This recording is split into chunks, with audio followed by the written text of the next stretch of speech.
خب در جلسه امشب می‌پردازیم به معاینه 5 علامت حیاتی نوزاد. دوستان وقتی یک نوزاد به دنیا میاد 5 علامت حیاتی هستن که شما من حیث یک قابله و یا هم من حیث یک فردی که در امو صحنه حضور داره باید این علائم را معاینه کنم که 5 علائم حیاتی هستن و سالم بودن کودک را بر ما شما نشان میده. در این طرف تصویر شما جدول این علائم حیاتی را با نمراتش دیده میتونین که اگر یک علامه یا یک علامت در کدام حد باشه که ما شما برش 0 بتیم، در کدام حد باشه 1 و در کدام حد باشه که 2 نمره بتیم برش و جمع نمرات در پایان باز نتیجه گیری میشه که آیا کودک سالم هست یا خیر. این علامت های حیاتی دوستان اولش ضربان قلب میباشن. وقتی کودک یا نوزاد به دنیا میاد ما شما نبض کودک را یا ضربان قلب کودک را اندازه‌گیری میکنیم و چک میکنیم، معاینه میکنیم که او هم در جدول تشریح شده دوستان عزیز. اگر 0 باشه که خطر هست، ابزنت هست یعنی خطر مرگ هست که 0 نمره میتیم ما شما برش خراب استاد میباشه. ولی اگر پایانتر از 100 باشه یا کمتر از 100 باشه 1 نمره برش میتیم. اگر بالاتر از 100 باشه ضربان قلبش 2 نمره برش میتیم که اینجا نمره گذاری میشه نظر به جدول شما میتونید ببینید. پس ضربان قلب را چک میکنیم، معاینه میکنیم. من هست یک فردی که در صحنه جریان تولد وجود داره معمولا قابله ها میباشن. ولی اگر تنفس هست دوستان عزیز که تنفس کودک معمولا با گریان دوستان عزیز یا با گریه ما شما میتونیم تشخیص بدیم. اگر کودک گریان کرد و گریانش آهسته بود 1 نمره میتیم، اگر گریانش قوی بود 2 نمره میتیم، اگر گریان نداشت 0 میتیم برش که خطر مرگ داره. پس تنفسش توسط گریه یا گریان نمایان میشه. هر کودک اولین گریه خود را انجام میده و یا هم گریان میکنه بعد از تولد دفعتا امو باعث فعالسازی ریه های کودک میشه و سیستم تنفسی کودک فعال میشه. بعدش رنگ پوست هست که ما شما باید معاینه کنیم که اگر رنگ پوست بانجانی باشه 0 میتیم، اگر مایل به گلابی باشه 1 میتیم، اگر گلابی باشه 2 میتیم، 2 نمره میتیم برش که هم در جدول تشریح شده و رنگ پوست کودک ما شما معاینه میکنیم. بعدش واکنش های عصبی هستن که اینا رو هم ما شما معاینه میکنیم که آیا کودک بعضی واکنش ها رو نشان داده میتونه، آیا مثلا واکنش به نور، تنگ کردن چشمای خود و یا هم واکنش به صدا اینا رو نشان داده میتونه یا خیر. پس این واکنش های عصبی ما شما چک میکنیم. و تونوس عضلات رو دوستان عزیز معاینه میکنیم. تونوس عضلات یعنی حرکات دست و پا هست، شخ کردن دست ها و پاها هست، حرکات گردن هست که این در نوزاد باید معاینه شود. پس این 5 علائم حیاتی هستند که ما شما اینا رو معاینه میکنیم و نظر به این جدول برش نمره میتیم. ما شما معمولا این کار نمیکنیم، معمولا کسایی که قابل باشن و در این بخش تخصص داشته باشن این کار رو پیش میبرن. ولی این 5 علامت حیاتی باید معاینه شود در نوزاد که هم ضربان قلب هست، هم تنفس، هم رنگ پوست، هم واکنش های عصبی و هم تونوس عضلات. نوزاد 15 حیاتی نخو معاینه باید متصل وکړو دوستانو. په اول کې کله چې ماشوم دنیا ته راشي یا نوې زیږیدلی ماشوم ته دنیا ته راشي د هغه 15 حیاتي نښې دي چې باید موږ تاسې معاینه کړو. موږ تاسې نه البته در خولې کې ناست د رقم قابلګانې یا هغه څوک چې مسلکي وي په همدې بخش کې همغه د زیږون په بهیر کې دوی هلته واوسېږي هغوی دا کار ترسره کوي. د زړه ضربان چک کوي دوی چې د زړه ضربان خپلې نمرې لري. دلته جدول مطابق نمره ورکول کېږي. تنفس چک کېږي چې کودک ژاړي که نه. ژړا د تنفس لپاره استفاده کېږي. کله چې کودک دنیا ته راشي اوله ژړا څومره زر ترسره کړي د تنفسي سیستم زر فعالېږي او ژړا څومره لوړه وي هغومره قوت زیات د تنفسي سیستم او ډېر ښه فایده لري. او بل د پوستکي رنګ دی چې دا موږ تاسې ګورو او معاینه کوو. که چېرته بانجاني وي د پوستکي رنګ 0 نمره ورکوو. که چېرته ګلابي ته مایل وي یا خیره بانجاني وي 1 نمره ورکوو. او که چېرته ګلابي وي 2 نمرې ورکوو. او بل عصبي غبرګونونه موږ تاسې ګورو د ماشوم چې آیا د نور په مقابل کې غبرګون ښیي که نه ښیي، آیا د غږ په مقابل کې سر خوروي که نه خوروي، آیا نور غبرګونونه یا واکنشونه لري که نه لري، دغه معاینه کوو. او بل د عضلاتو تونس یا قوت ګورو موږ تاسې چې آیا دوی عضلات خورولی شي، آیا دوی د عضلاتو استفاده کولی شي، مثلا د لاس خورول، د سر خورول، د پښو خورول، دغه د ماشوم د سالم بودن یا د سالم والي نښې دي. که چېرته دا نښې ټولې ولري ماشوم سالمه دی. او دلته د نمرو جدول کې تاسو کتلی شئ چې نمرې موږ تاسو جمع کوو. د نمرو نه بعد به وایو چې ماشوم سالم دی او که نه دی سالم. که چېرته د 0 نه تر 3 پورې نمرې وي نو ماشوم ضرورت لري مثلا مراقبت های اولویه ته. او که چېرته د 4 نه تر 10 پورې نمرې ولري نو ماشوم نرمال دی. پس هم شد معاینه همون 5 علامت حیاتی نوزاد که ما شما بعد از تولد نوزاد و بعد از به دنیا آمدن نوزاد این علائم را چک میکنیم و معاینه میکنیم. حالا میپردازیم به مراحل زایمان، قسمی که در جلسه قبلی ما شما فهمیدیم که زایمان به شکل مرحله‌ای صورت میگیره و به شکل مرحله‌ای فرآیند است که به شکل مرحله‌ای صورت میگیره. این زایمان هم دو سه مرحله داره که مرحله اول زایمان، مرحله دوم زایمان و مرحله سوم زایمان نامیده میشه. هر مرحله ویژگی های خاص فیزیولوژیک خود را داره که ما شما در اسلاید های بعدی باز این مراحل را هر کدامش را جداگانه میخوانیم و مطالعه میکنیم. پس هر مرحله ویژگی خاص خود را داره. مرحله اول یک رقم، مرحله دوم دیگر رقم و مرحله سوم دیگر رقم تا که زایمان تکمیل میشه. د زیږون پړاوونه د دوستانو درې پړاو لري. د زیږون لومړی پړاو دی، د زیږون دویم پړاو او د زیږون دریم پړاو نومول کیږي. او هر پړاو ځانګړی فیزیولوژیک ځانګړنې لري. موږ تاسو هر پړاو هغه فیزیولوژیکي ځانګړنې په راتلونکو سلایډونو کې مطالعه کوو. حالا میپردازیم به مرحله اول زایمان. می‌بینیم که در مرحله اول کدام خواص فیزیولوژیک صورت میگیره و کدام تغییرات فیزیولوژیک صورت میگیره. خب در مرحله اول زایمان دوستان عزیز آغاز انقباضات رحم میباشه. مرحله اول زایمان معمولا از امو دردهای که مادر حس میکنه آغاز میشه و انقباضات رحم آغاز میشه که مادر درد حس میکنه، بعدش به شفاخانه منتقل میشه و کلا در مرحله اول زایمان محسوب میشن. امی انقباضات رحم باز شدن دهانه رحم هم در مرحله اول زایمان محسوب میشه و همچنان طولانی ترین مرحله زایمان هم مرحله اول زایمان هست که بعضی وقت زیاد طول میکشه، 12 ساعت حتی 13 ساعت یا بعضی وقت 10 ساعت 5 ساعت متفاوت هست در مادران متفاوت. پس طولانی‌ترین مرحله زایمان هم امی مرحله اول میباشه که انقباضات رحم هست، باز شدن دهانه رحم هست و آماده شدن بدن مادر برای خروج نوزاد هست در مرحله اول. پس بدن مادر به شکل فیزیولوژیک آماده میشه برای خروج نوزاد که در انقباضات رحم و باز شدن دهانه رحم شامل هست در مرحله اول. د زیږون لومړی پړاو کې دوستانو د رحم د انقباضاتو یا دردونو پیل کیږي. نو کله چې مور درد احساس کوي معمولا په نهمه میاشت کې ترسره کیږي. د رحم د انقباضاتو پیل کیږي او مور د درد احساس کوي، به وروسته شفاخانې ته انتقالیږي. نو دا د زیږون لومړی پړاو دی. د رحم د خولې خلاصېدل هم په دې لومړي پړاو کې صورت نیسي او په دې لومړي پړاو کې دي چې کم د رحم خوله خلاصېږي. او د زیږون تر ټولو اوږد پړاو هم همدغه لومړی پړاو دی. دا د همغه اولو دردونو نه شروع کیږي تر رحم د خولې خلاصېدلو پورې د زیږون تر ټولو اوږد پړاو دی. او د نوزاد وتلو ته د مور د بدن چمتوالی کیږي. په دې پړاو کې په دې لومړي پړاو کې د مور بدن د نوزاد د راوتلو لپاره چمتو کیږي او آماده کیږي. پس یوم شد مرحله اول زایمان دا د زیږون لومړنی پړاو شو. حال عامل قبل و بعد از زایمان رو ما شما داریم کار میکنیم، گرچه باید مستقیما مرحله دوم میرفتیم ولی چون کتاب تو نمیرفتم به ترتیب گرفته بود، ما به ترتیب گرفتیمش. حال عامل رو میبینیم که قبل و بعد از زایمان برای کودک و نوزاد تاثیر میگذاره و یک سلامت مادر هست که ما شما میفهمیم که هم قبل از به دنیا آمدن کودک سلامت مادر حیاتی است و هم بعد از به دنیا آمدن اگر مادر سالم باشه خب میتونه از کودک محافظت کنه. و سلامت مادر یکی از عوامل بعد از زایمان هم محسوب میشه و هم قبل از زایمان هم محسوب میشه. و دیگه شرایط محیطی هستن که اینا هم در عامل قبل از زایمان و بعد از زایمان محسوب میشن. هم قبل از زایمان شرایط محیطی تاثیر داره که شرایط داخل رحم هست ما شما یاد گرفتیم و هم بعد از زایمان این شرایط محیطی تاثیر میگذاره بالای کودک. و کودک اگر در محیطی باشه که نیازهای روش پوره نشه یا در محیطی باشه که دماغش مناسب نباشه یا در محیطی باشه که باکتری و ویروس مثلا آلوده باشه، کودک شاید نتونه که سالم به بار بیایه و یا شاید از بین بره حتی. پس این شرایط محیطی خیلی مهم هست و دیگه مراقبت طبی خیلی مهم است. وقتی کودک به دنیا میاد دوست عزیز به مراقبت شدید نیاز داره، هم به مراقبت مادر و هم به مراقبت متخصصان، چون انسان نسبت به دیگر حیوانات ضعیف‌تر هست. گرچه دیگر حیوانات وقتی نوزادشون به دنیا میاد شاید به مراقبت جدی ضرورت نداشته باشن، ولی کودک انسان یا نوزاد انسان به مراقبت‌های اولیه و طبی ضرورت دارن که معاینه 5 علامت میشه.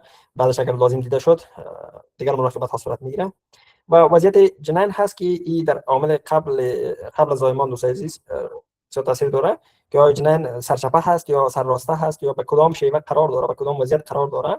این هم در عامل خیلی مهم قبل از زایمان هست، وضعیت جنین و یا وضعیت همون نوزاد که به کدام شیوه قرار داره، آیا سرراسته هست یا سرچپه. و همچنین حمایت خانواده بعد از زایمان زیاد مهم است که هم باید از مادر حمایت شود و هم باید از نوزاد حمایت شود، چه از لحاظ عاطفی باشه، چه از لحاظ امنیت اقتصادی باشه، چه از لحاظ خوراک باشه، چه از لحاظ مثلا رویه و اخلاق باشه. با مادر خیلی رول داره که خانواده باید حمایت کنن از زن باردار و بعد زنی که مثلا زایمان کرده باشه، خیلی مهم است. نو تر زیږون وړاندې او وروسته کوم عوامل مهم دي دا دلته موږ تاسو بحث کوو. د مور روغتیا ډېره مهمه ده، هم د زیږون نه مخکې مهمه ده، دې باندې موږ تاسو پوه شو مخکې په وغږېدو، او هم د زیږون نه وروسته مهمه ده چې مور وکولی شي د ماشوم مراقبت وکړي، شیدې ورکړي، د ماشوم اولوین ضرورتونو ته رسیدګي وکړي. چاپېریالي شرایط هم د محیط دننه ډېر مهم دي او هم د محیط نه د رحم دننه او هم د رحم نه د باندې چاپېریالي شرایط هغه اولني شرایط دي چې ماشوم باندې تاثیر کوي او په نوزاد باندې. بل طبي پاملرنې دي چې ماشوم کله چې دنیا ته راشي هم طبي پاملرنې ضرورت لري، هم د مور پاملرنې ضرورت لري او هم ملاتړ ته ضرورت لري. نو په تنهایی باندې نشي کولای چې ژوند ته ادامه ورکړي. او بل د جنین وضعیت ډېر مهم دی چې جنین کوم ډول قرار لري، آیا سر طرف قرار لري یا راسته قرار لري یا بسنګ قرار لري کوم وضعیت کې دا ډېر مهم دی د جنین تولد نه مخکې. او بل د کورنۍ ملاتړ دی چې هم د واده نه مخکې باید کورنۍ ملاتړ وکړي د میندونه، واده نه مخکې البته د زایمان نه مخکې، او هم د زایمان نه وروسته باید کورنۍ ملاتړ وکړي د مور نه، هم د عاطفي لحاظ هم د اقتصادي لحاظ او هم د تغذیه لحاظ باید هغه حمایت وکړي، او هم د رویې او اخلاق لحاظ باید خروي او سره ولري د مور سره. دا ډېر مهم دي. نو دا هغه مهم موارد دي چې د زیږون وړاندې او د زیږون وروسته تاثیر اچوي. بازتاب‌های نوزاد را داریم در اسلاید بعدی. بازتاب‌ها یا رفلکس هایی که نوزاد در نوزادی از خود نشان میده و ما شما باید اینا رو متوجه باشیم. اول بازتاب مکیدن هست. بازتاب دو سایز معمولا به رفتارهای گفته میشه که به شکل غیر ارادی صورت میگیره و به شکل نامخته. معمولا غریزه ها در بازتاب ها محسوب میشن به خاطر که به شکل غیر ارادی صورت میگیرن و همچنان به شکل نامخته شده هستند. پس با شما به کودک یاد ندادیم که چگونه بمکه، ولی کودک مکیدن را یاد گرفتن. خیلی راحت میدونه شیر بنوشه و از شیر استفاده کنه توسط مکیدن. و همچنان بازتاب گرفتن هست که کودک معمولا اگه شما متوجه شده باشین نوزاد کلک دیگران خیلی راحت میتونه بگیره و این گرفتن را گراسپ بهش میگیم یا بازتاب گرفتن. این ما با کودک یاد ندادیم، بلکه یک بازتابی هست که کودکان سالم نشان میدن. و همچنان بازتاب مرو برش میگیم که همو عکس العمل در مقابل ترس هست. مرو معمولا به بازتاب گفته میشه که کودک در مقابل ترس، در مقابل صداهای ناگهانی، در مقابل دیگر محرک‌های ناگهانی از خود شخی عضلات نشان میده. مثلا یک صدای یک دفعه میشه کودک عضلات خود شخ میکنه، گرفتم شما مواز واسه بره. مثلا این رو ما شما بازتاب مرو میگیم. بازتاب مرو امو عکس عملی هست که کودک نشان میده و عضلات خود شخ میکنه، بس صدا و نور به مسائل رو ما شما بازتاب مرو میگیم. دیگه بازتاب راه رفتن ابتدایی هست که کودک تا 2 سالگی پاهای خود رفته لگتک میزنه، ما شما لگتک میگیم. او بازتاب راه رفتن هست، راه رفتن ابتدایی هست و کودک رو به شکل نامخته شده پاه میزنه و یا هم لگتک میزنه که ما شما در بازتاب‌های نوزاد قرار میدیم و اینا رو ما شما مطالعه میکنیم. رفلکس ها هستن و اینا به شکل نامخته شده از کودکان سر میزنن. خب نوزاد بستابون متوسط گروه یا رفلکس است دوستانو چې اول دی رودل او بستاب دی.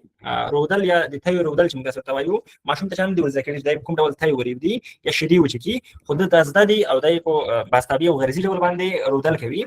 اول د نیولو بستاب دی چې ماشوم کله چې ګوته ورنږدې کړي هغه ګوته نیسی یا لاس نیسی یا کوم شی چې ورنږدې کړي هغه نیسی کاک پلاس کې نو د نیولو بستاب وایي. بل مورو بستاب دی چې د بیل سره برګون دی. مورو هغه بستاب ته وایي چې ماشوم دی غږ پاوډر سره یا دی د نور سره یا دی یو بل محرک سره خپل عضلات شخوي، لاسونه شخوي، سترګې غټه غټه راوځي. هغه ته موږ د مورو بستاب وایو چې ماشوم د ځان باندې فشار راوړي او د ویر سره برګون کوي. او بل د لومړني تګ بستاب دی چې ماشوم پښې وهي یا لغتې وهي، موږ تاسو لغتې ته وایو. هغه د لومړني تګ لپاره بستابونه دي او د لومړني تګ مقدمه برابروي. نو دا ډېر مهم بستابونه دي چې ماشوم باید ولري او سالم ماشوم دغه بستابونه او یا دغه غریزي رفتارونه لري د ځان نه. از این بازتاب‌های نوزاد شد که امیدوار هستم شما فهمیده باشین. از خاطر کمی درس سریع پیش میبرم که یک سری مسائل آسان هست، خیلی راحت یاد میگیرین و دیگه ما شما زمان کافی نداریم، زمان ما شما کم هست و فصل 9 و 10 هنوز در جای مونده و فصل هم مهم است. پس از خاطر کتاب پس نمونه از خاطر باید کمه سرعت درس را بالا ببرم. خب این بازتاب‌های نوزاد رو ما شما کار کردیم. حالا مرحله دوم زایمان میشه. خب اون مرحله اول زایمان بود که انقباضات اولایی رحم صورت میگیره، دهان رحم باز میشه و این مسائل. الان میبینیم که مرحله دوم زایمان کدام خاصیت‌ها رو داره و در مرحله دوم یک مادر از چی شرایطی عبور میکنه. خب در مرحله دوم دوستان عزیز خروج نوزاد از کانال تولد میشه. پس نوزاد رسما به شکل قراردادی و به شکل رسمی به دنیا پای میمونه و از کانال تولد به دنیا میاد و بار اول چشمش با نور مثلا با محرک نور پاسخ میده، بار اول ریه هایش فعال میشه، بار اول دیگر سیستم های بدنش فعال میشه. پس این مرحله دوم زایمان میشه که نوزاد به شکل رسمی خارج میشه و از کانال تولد به دنیا میاد. انقباضات شدیدتر رحم هستند در این دوران عزیز. درد مرحله دوم زمان بیشتر هست نسبت به مرحله اول، چون در مرحله اول دردها کم کم آغاز میشن، شدیدتر میشن.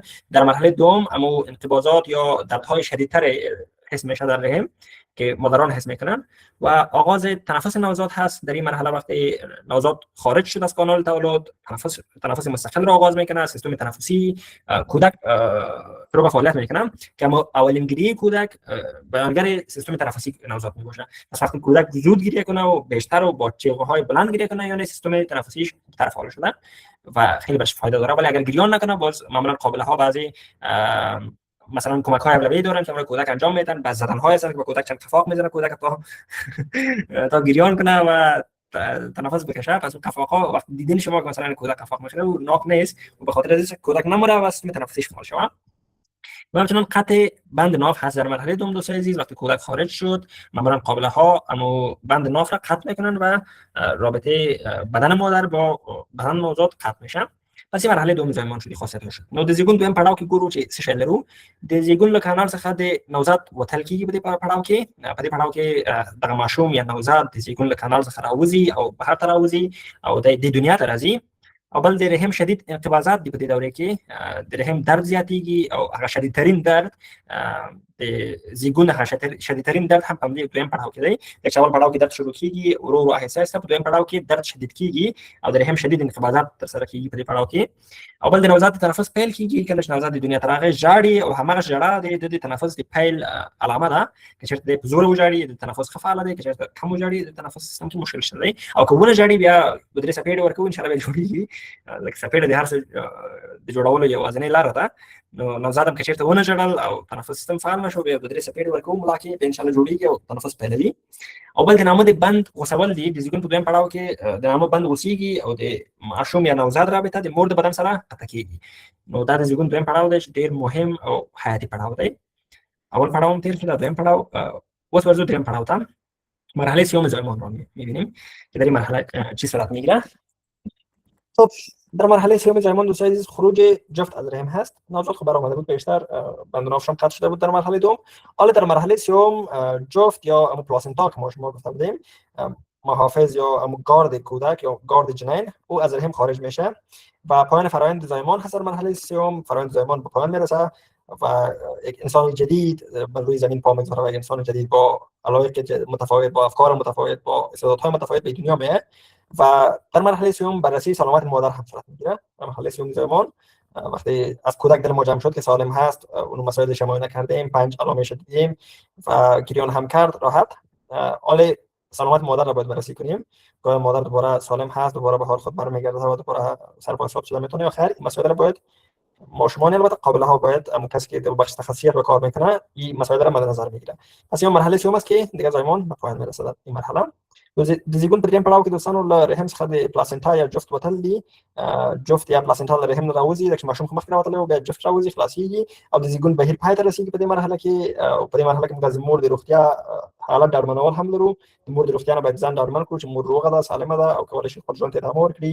کوم جدي خطر د دې ژوند ته نه پیښ، کوم جدي خطر د دې نور ابعادو ته نه پیښ شوی، نو دغه نه باید ځان ډاډه کړو. نو دا د زیګون دریم مرحله ده چې دې سره زیګون پای ته رسېږي. پس یو در کل شد جریان تولد دوستان عزیز که بر 3 مرحله تقسیم کردیم. هر 3 مرحله را کار کردیم و تولد صورت میگیره بعد از این. خب حالا میریم در اسلاید بعدی تغییرات بعد از تولد را میبینیم. بعد از اینکه مثلا همین زایمان و ولادت صورت گرفت کدام تغییرات در نوزاد وجود میاد. شروع تنفس مستقل از دوستان عزیز. نوزاد دیگه به دنیا آمد، رسما به جمع ماشومان میپیونده و تنفس مستقل را آغاز میکنه و خودش من حیث یک انسان جداگانه نفس میکشه. سیستم های هاضمه‌اش فعال میشه و دیگر سیستمش فعال میشه. فعال شدن سیستم گوارش هست دوستان عزیز که سیستم هاضمه یا معده، روده و این مسائل فعال میشن دوستان عزیز و هر کودک با شیر میخوره خیلی راحت میتونه هضم کنه، چون در درون رحم کودک توسط دهان خوراک نکرده بود، توسط بند ناف بر مواد غذایی ادخال میافت، ولی اولین بار میشه که سیستم گوارشی کودک فعال میشه و کودک توسط دهان تغذیه میکنه. و تنظیم دمای بدن هست دوستان عزیز. بعد از تولد باید دمای بدن کودک مد نظر گرفته شود، چون کودک اولین بار است به این محیط میآید و در این محیط شاید دمای محیط مناسب نباشه به کودک و خود کودک هم من حیث یک انسان دمای بدن خود را تنظیم میکنه، نظر به محیط سازگاری میکنه، ولی باز هم معمولا قابله ها در مراقبت های اولیه بعضی مثلا سیستم ها را استفاده میکنن تا دمای بدن کودک را تنظیم کنن یا اون را میپیچونن در کدام تکه میکه یا در کالا یا در یک چیزی میپیچونن تا دمای بدن کودک زیاد کاهش پیدا نکنه و زیاد افزایش پیدا نکنه.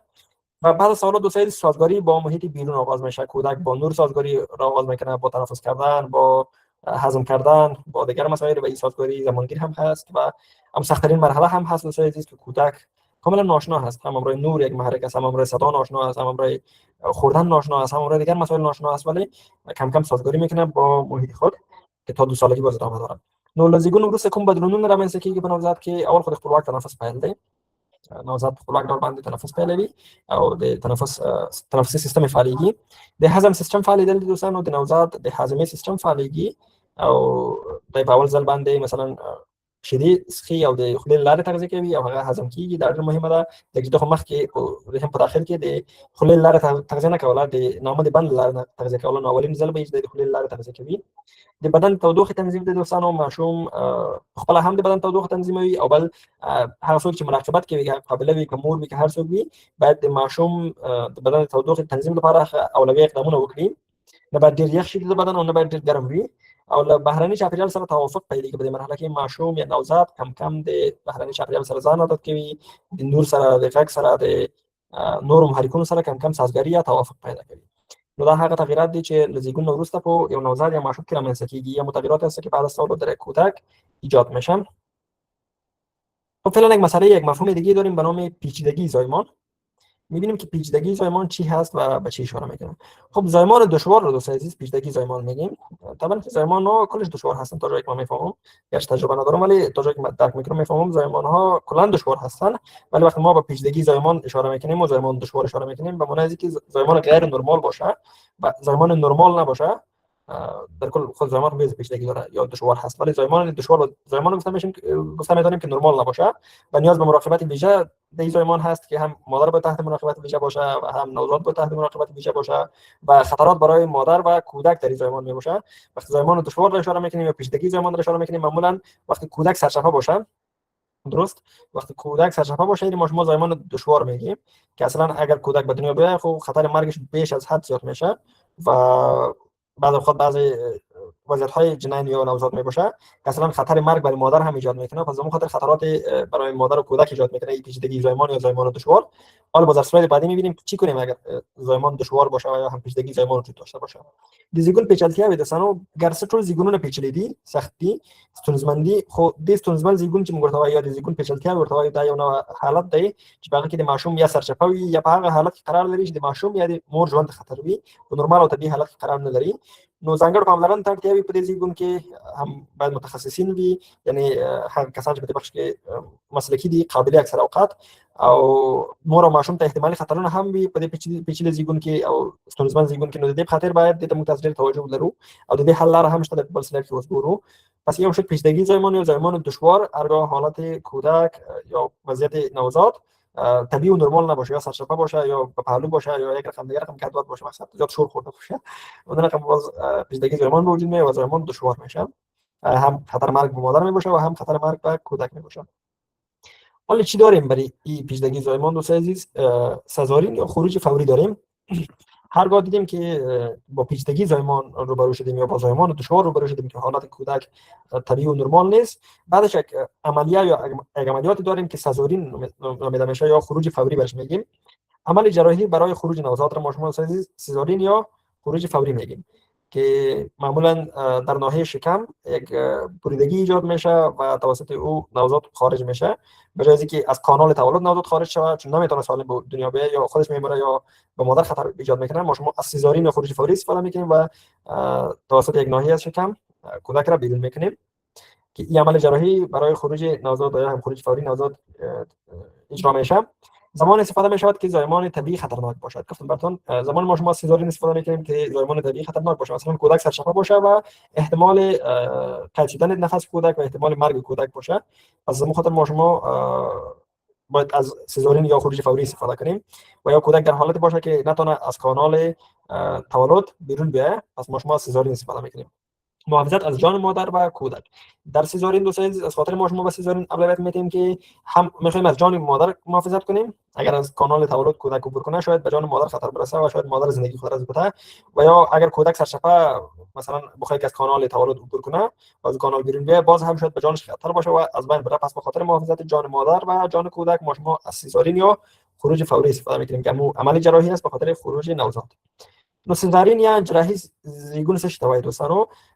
د جراحي له لارې د نوزاد ایستل دي. دا هغه وخت ترسره کوو چې مثلا ماشوم په سالم حالت کې نه وي او ماشوم په حالت یا وضعیت قرار ولري چې چېرته دنیا ته راشي یا خپل له منځه لاړ شي، دته ضرر ورسیږي او یا د مور ته ضرر ورسیږي، خطر ورسیږي. نو په دې وخت موږ تاسو له سزارین استفاده کوو چې د هېټې د یوې ناحیې نه یوه ناحیه پرې کېږي او د هغې ناحیې نه ماشوم را ایستل کېږي چې اصلا د تولد کانال ته ضرورت نه وي بیا، هغه وخت به کارول کېږي چې طبیعي زیږون خطرناک وي، لکه مخکې چې تو ویلي طبیعي زیږون یا د ماشوم د مرګ باعث شي، د مور د مرګ باعث شي. د مور او ماشوم د ژوند ساتنه دلته مهمه ده موږ تاسو لپاره، نو ځکه سزارین تر سره کوو چې د مور او ماشوم د ژوند ساتنه وکړو. نو دې ته جراحي زیږون هم وایي او سزارین هم ورته وایي او خروج فوری هم ورته وایي په دری کې. پس امیدوار هستم که این مسائل رو توی فهمیده باشین. یا سزارین و خروج فوری شد و خغل پاشاخان تا ویلی چې سکرین نداره، خو نور دوستان لري زما په نظر، نور دوستان سکرین لري فقط تاسو نه لري. یو ځل که جلسه کې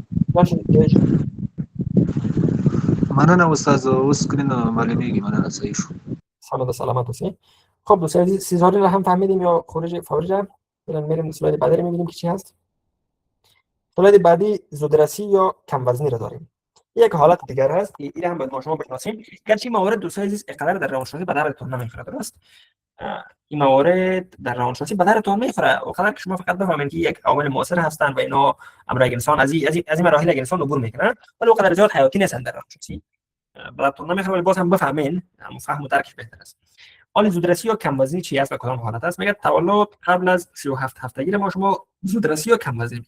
کم وزنی البته زودرسی میگیم هرگاه کودک قبل از هفته 37 یا قبل از وقت نرمال و تعیین شده که طبیعی که دیگر اطفال به دنیا میان، یک نوزاد به دنیا بیاد، این ما شما زودرسی میگیم که معمولا در ماه 8 رخ میده. وقتی در ماه 8 کودک به دنیا میاد ما شما بهش زودرسی میگیم البته، یا مثلا در ماه 7 به دنیا میاد زودرسی میگیم برش.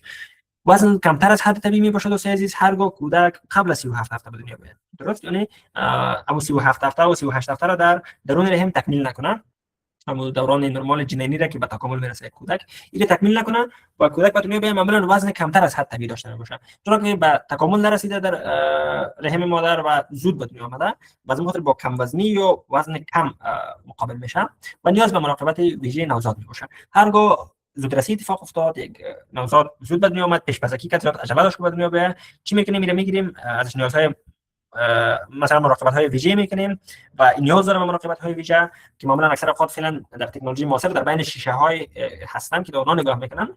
وقتی کودک زودرس باشه یا پیش از وقت به دنیا آمده باشه معمولا در اتاق شیشه ای رو قرار میدن یا در جای شیشه ای قرار میدن و بعض نیازهای ضروری و لازم اولویت از صورت میگیره. نو تر وخت وړاندې زیږون کم وزنی څه شی دی؟ دا یو نوع حالت د زیږون په بهیر کې چې د وخت وړاندې زیږون ورته وایي، نوم هم معلومه ده. له ودې شونه وړاندې زیږون ته متاسې تر وخت وړاندې زیږون وایو.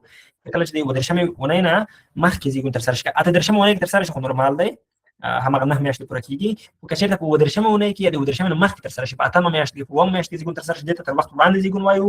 او په دې کې معمولا د نوزاد وزن له طبیعي کچې کم وي، نو د دې خاطر کم وزنی هم ورته استفاده کیږي. دته د نوزاد وزن کم وي، هغه د رحم په داخل کې نو تکامل ته نه رسیدلی بیچاره، او عجله لري چې د دنیا ته راشي او زر راوتلی وي او هغه د وزن کموالي باعث کیږي.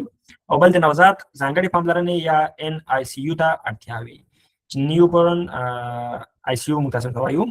د نوزاد هغه ځانګړې پاملرنې دي چې مخکې له ولادت نه او یا هم مخکې د زیږون نه ترسره کیږي. او دا هم شو هغه مهم موارد چې موږ تاسو دلته زده کړل، یا مواردی که درباره زودرسی یا کم وزنی ما شما گفتیم. خب ببینیم که دیگه چقدر مونده. فصل چه کلان است؟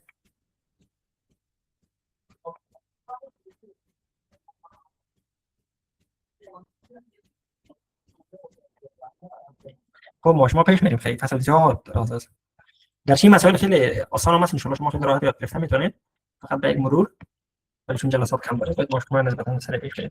خب اون نیازهای اساسی نوزاد رو کار میکنیم که اون نیازهای اولیه و اساسی یک نوزاد چی هست که به دنیا میاد، وقتی نوزاد به دنیا میاد با چی چیزها ضرورت داره. نیاز به اکسیژن هست دوستان عزیز، این خود طبیعی هست. وقتی نوزاد به دنیا میاد نیاز به اکسیژن داره و اگر ریه‌هاش فعال نشه و نتونه اکسیژن را به دست بیاره شاید از بین بره و احتمال زیاد هم از بین میره. پس ما خاطر اولین نیاز کودک نیاز به اکسیژن هست، بعدش خواب کافی هست که کودکان معمولا بیشتر و بیشتر به خواب ضرورت دارن، چون اونا این محیط اونا را زود خسته میکنه که مغزشون دوستان عزیز به تکامل نرسیده، در ضمنش محرک‌های محیطی ذهن اونا را زودتر خسته میکنن و اونا نمیتونن که به مدت زیادی در مقابل محرک های محیطی که نور هست، صدا هست، دیگر محرک ها هست طاقت بیارن. پس از خاطر بهتری است که خواب کافی داشته باشن. و کودکان یا نوزادان معمولا خواب زیاد هم دارن که معمولا مادران هم متوجه میشه و فامیل متوجه میشه در اوایل زندگی اینا خواب زیاد را تجربه میکنن. بعدش کم کم وقتی برای محیط سازگاری میکنن خواب اینا کمتر میشه و دیگه از محیط فرار نمیکنه. ولی این خواب کودک دوستان عزیز وقتی زیاد میباشه روانشناسی تبیین میکنه که کودک از محیط فرار میکنه، از محیط خسته میشه. یک نفر که نوجوان باشه و قدر محیط خستهش نمیکنه، خیلی راحت میتونه تا وقت شب تیک تاک ببینه، تا وقت شب بخری کنه. ولی کودک از محیط زود خسته میشه، از نور و صدا و این مسائل خسته میشه و به خواب میبره. با تغذیه مناسب که شیر مادر هست دوستان عزیز تا 2 سالگی نوزاد ضرورت داره شیر مادر. پس اگر یک مادر بخواد که نوزادش با شکل مناسب تغذیه شود، باید شیر خود را زود دریغ نکنه و از شیر مادر باید نوزاد استفاده کنه. ها بعضی موارد هست که شاید ضرورت شود تا کودک مثلا از شیر بازاری و یا هم از شیر دایه استفاده کنه، ولی بهترین روش همون است که از شیر مادر استفاده شود و تغذیه مناسب هست برای نوزاد. دیگه مراقبت و گرمی بدن خیلی مهم است. یکی از نیازهای اساسی نوزاد هست، چون بدن نوزاد با محیط سازگار نشده و ضرورت داره به زمان تا بتونه با دمای محیط با دمای بیرونی خود مثلا سازگاری کنه. پس به خاطر باید مراقبت کنیم از نوزاد و گرمی و سردی بدن نوزاد را در اعتدال قرار بدیم. بدن نوزاد بنسټیزې اړتیاوې دي دوستانو چې اکسیجن ته اړتیا لري نوزاد، دا خو معلومه خبره ده، ډېر زیات اړتیا لري اکسیجن ته، هر انسان اړتیا لري، پوره خوب ته اړتیا لري نوزاد، غواړي چې پوره ډول خوب ولري. مناسبه تغذیه یا د مور شیدې ډېر مهمې دي د نوزاد لپاره، چې د مور شیدې باید تر 2 کلنۍ پورې ورکولی شي.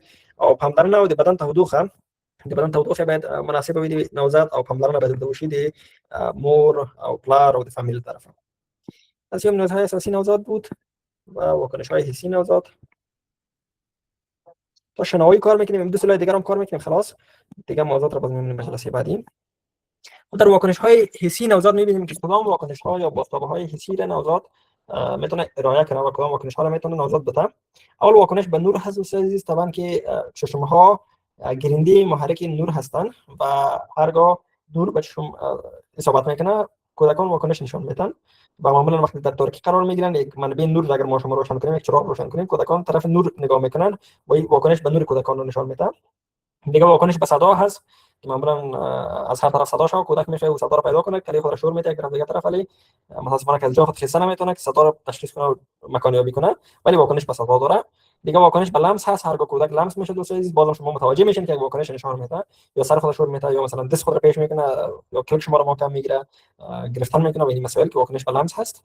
و واکنش به بو و مزه، معمولا کودکان به بوهای متفاوت و واکنش‌های خیلی خفیف نشان میدن و به مزه‌های متفاوت هم واکنش‌های خفیف نشان میدن که ما شما داریم واکنش‌ها را مطالعه کنیم و ببینیم. پس این واکنش‌های حسی هست که نوزاد در نوزادی خود اینا رو تجربه میکنه و این واکنش‌ها را ارائه میکنن. د نوزاد حسی خبرګونونه کوم دي دوستانو؟ اول خو رڼا ته خبرګون دی، د سترګې د رڼا یا نور په مقابل کې خبرګون کوي. غږ ته خبرګون دی چې د سترګې نه د غوږونو البته غږ ته خبرګون کوي او د غږ په اورېدلو سره ماشوم حالات کې تغیرات راځي. لمس کولو ته خبرګون دی چې کله ماشوم لمس کیږي خپل ځان نه خبرګون ښایي او کله لاس وګدوي، کله مثلا سر خوروي او دا مسائل. بوی او خوند ته هم ډېر خفیف خبرګون ښایي ماشوم په خفیف ډول باندې کولی شي چې موږ داسې د خبرګون وګورو د مقابل بویونو په مقابل کې او د مقابل د مختلفو خوندونو هغه حسي خبرګونونه دي چې یو نوزاد یا ماشوم د ژوند په اوایلو کې خپل ځان ښکاره کوي. یو واکنش‌های حسی نوزاد بود که ما شما در این سلاید فهمیدیم. البته در کتاب تانی مثلا فقط در یک خط خلاصه شده. ما کمی کوشش کردم از یک کتاب‌ها هم از اینا در استفاده کنم و همچنین بتونم بر شما ارائهات کامل داشته باشم. خب خطرات و اضطرابات در دوران رشد هم کار می‌کنیم که کدام خطرات در این دوره از رشد از تولد تا 2 سالگی که ما شما گفتیم تا پایان 2 سالگی کدام خطرات و اضطرابات در این دوران رشد وجود دارند.